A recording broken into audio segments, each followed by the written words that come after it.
futuro será un izquierdo. Y en esta partecita del Chocolatín de Burgos, como todos los viernes, llega nuestra compañera Puki Pereira con educación popular, sustantivamente política y adjetivamente pedagógica. Buenos días. ¿Cómo estás, Puki? Muy bien, muy contenta. Hoy acá desde el estudio, en vivo y en directo. Hoy y el viernes pasado también. Bien. No se acuerdan. Sí, yo sí me acuerdo. Pasan muchas cosas en el medio. Pasan muchas cosas en el medio. Bueno, ¿cómo les va? Bueno, hoy no vamos a hablar de ninguna película, no vamos a hablar de... porque ya hablamos de 3 películas. Voy a hacer rápidamente como un saludito y una dedicatoria.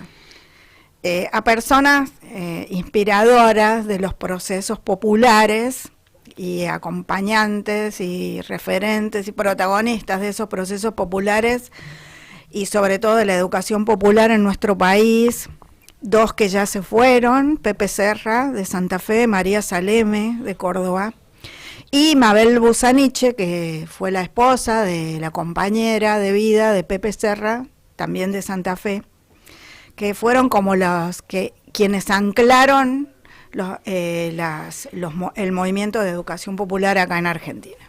Entonces, pensé mucho en ellos cuando estaba escribiendo los datos para esta columna, pero quiero comenzar con un ejercicio muy, muy breve y que lo tenemos que hacer rápido. ¿Se acuerdan cuáles son las características, aspectos o categorías de la educación popular de los que hemos venido hablando en todo este tiempo? No. Así como palabras sueltas que se les ocurran. No me acuerdo. Vamos. No, señor. Compartir. La educación popular es... Compartir. ¿Qué más? Sí, me salía compartir, me sale unida y vuelta, no sé cómo ponerlo en palabras. Diálogo, pero digo esto horizontal. Ajá. Desaprender. Desaprender es fundamental. A ver, Gaby. Transversal puede ser también. Transversal, exactamente, es transversal. Es subversiva, bueno, es transformadora la educación popular. Es transformadora, es subversiva, viene a subvertir el orden o la forma como recibimos nuestra formación, ¿no? Y a rompernos el coco. Bueno. Entonces, la pregunta de hoy también, como para seguir abonando a estas características, estudien para el próximo viernes. Sí, profe. Les voy a preguntar. ¿Cómo hacer para aglutinar y no sesgar los procesos de educación popular para favorecer a las organizaciones y propiciar nuevas prácticas y sistematizarlas? Esa es una pregunta que dio origen primero en el pensamiento o en el mundo de las ideas al CEAL, al Consejo de Educación en aquel entonces de Adultos de América Latina, CAAL, que hoy es desde hace 20 años movimiento de educación, es un movimiento de educadores populares, de prácticas de educación popular, y se ha convertido en el Consejo de Educación Popular de América Latina y el Caribe, incluyendo al Caribe, que antes se lo incluía en el continente, pero el Caribe tiene otras características en su vida cotidiana, en su forma de desarrollo, etcétera, y de prácticas. Entonces, hace 20 años se decidió que este movimiento, que nació como una red de redes de educadores que se dedicaban a la educación de personas adultas, se convirtiera en un movimiento, más que redes, de procesos de educación popular. Bueno, una de sus secretarias generales, peruana, Nélida Céspedes, maestra, militante de las izquierdas del Perú y trabajadora en comunidades, dice que la educación popular es ante todo un enfoque educativo en el que las personas van realizando transformaciones positivas en su vida personal y en su entorno. ¿no? Transformaciones positivas en lo personal y en el entorno, en la comunidad. O sea, lo individual y lo colectivo dialécticamente. Y esto tiene en gran medida un origen freireano, porque Paulo Freire consideraba la importancia de la educación para la liberación personal y colectiva que parte de la gente. Él decía hay que partir desde el lugar donde está la persona, el sujeto, el educando. Y hablaba de esa complejidad y esa diversidad que existe en estos tejidos de los procesos de transformadores que tienen en cuenta justamente la procedencia, la cultura, la edad, la perspectiva de género.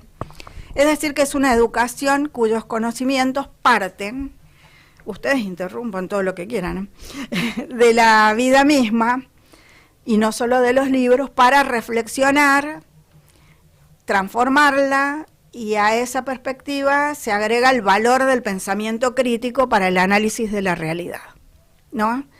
Entonces, partir de la realidad del sujeto, de sus preguntas, porque también la educación popular lo que quiere romper es con esa costumbre que tiene el educador tradicional de responder a preguntas que nadie hizo.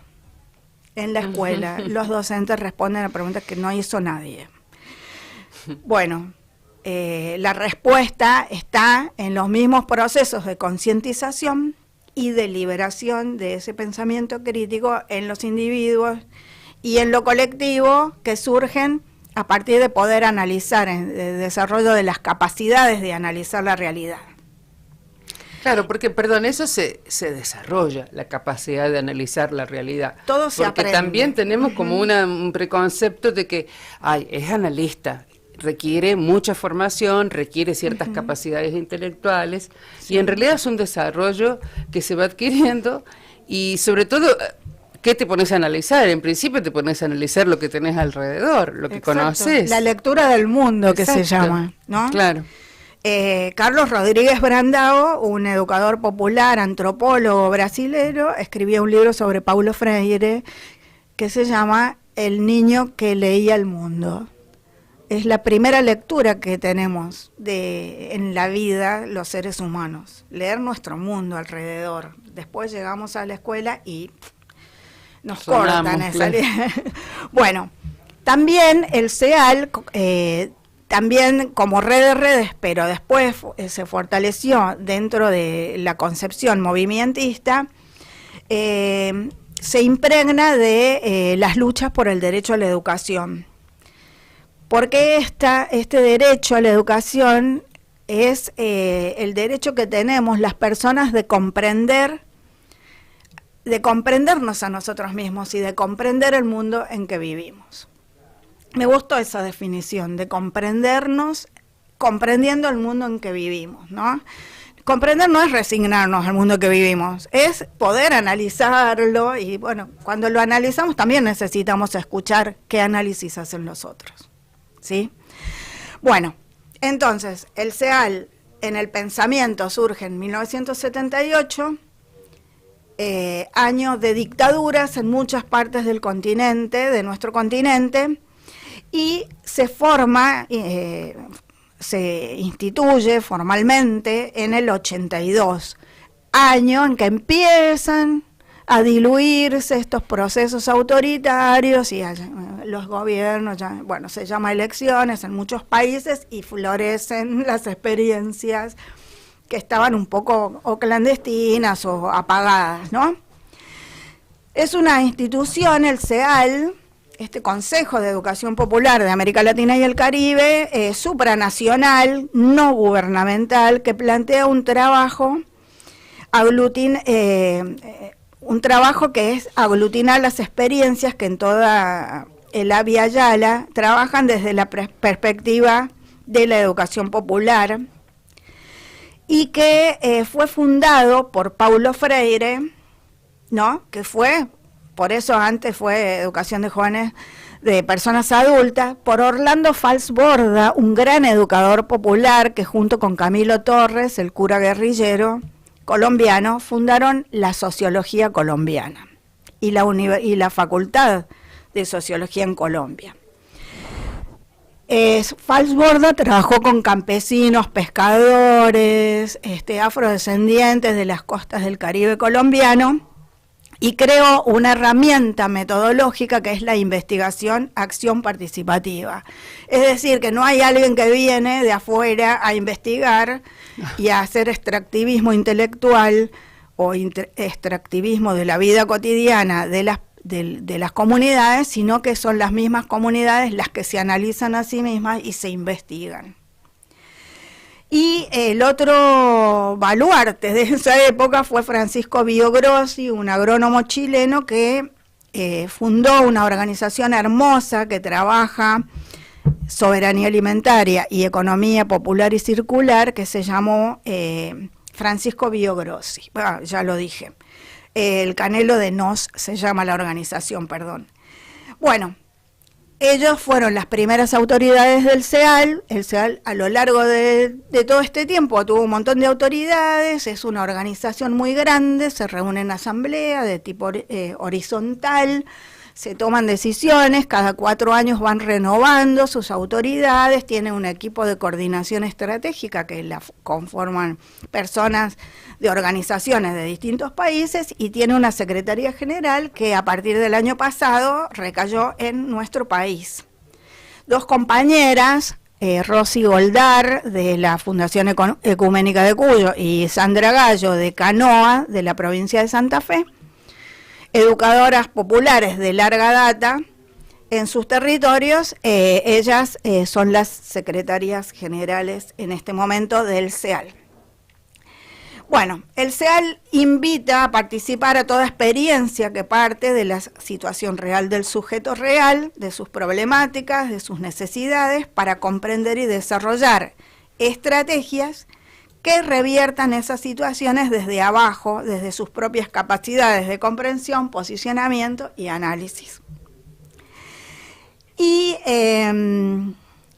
también promueve la organización, porque la educación popular tiene una finalidad y es que las personas nos organicemos en comunidad, nos organicemos en organización y que nuestros alcances, nuestras metas y objetivos y nuestros proyectos tengan un impacto de incidencia política.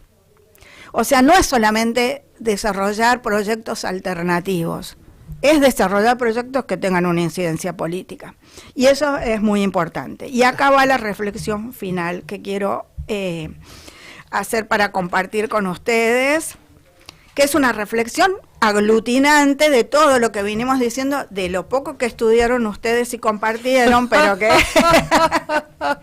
igual es una broma, no hace falta, pero sé que lo saben, pero bueno, es como así. Está bueno, claro, agilizar y tener claro así al menos los cartelitos. Bueno, lo que podemos decir hoy para sumar a lo que veníamos diciendo es que además de las características ya mencionadas, hoy y en las columnas anteriores, que los procesos en general, no solo de educación popular, pueden tener consistencia y pueden arribar a sus objetivos, desarrollar esos proyectos de impacto, pero para eso es necesario romper con la fragmentación, con el aislamiento. O sea, es necesario que estas experiencias y estas prácticas se comuniquen, se conozcan, intercambien entre sí, encuentren puntos en común, se enriquezcan con los logros de unas y también se enriquezcan no con los fracasos, porque no hay fracaso en la educación, de acuerdo a nuestra perspectiva, con las dificultades que han pasado otras experiencias para poder superarlas. Y para eso existe una herramienta metodológica que es la sistematización de las prácticas y de las experiencias, que es fundamental Y esto es algo de lo que siempre se habla en todas partes, pero que no aparece, o coyunturalmente las cosas se pegan con moco muchas veces y después se dividen porque hay una pequeña rendija, una pequeña diferencia, y eso es lo que no puede suceder. Claro. Entonces, este tipo de movimientos, como el Movimiento por la Salud de los Pueblos, como el CEAL y como otros miles de movimientos que hay alrededor o dentro de nuestro mundo, intentan aglutinar estos procesos para que sean cada vez más potentes y para que veamos efectivamente cómo se logran esas transformaciones.